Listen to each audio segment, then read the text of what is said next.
How to use Pinterest offline.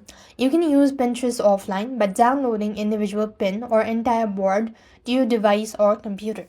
To do this, you just need to open up Pinterest on your device first of all, and then go to the profile initials, tap the three dot icon, and next you just want to tap on download image, or you just want to actually do is from the home page, click on it three dot icon and click on download image.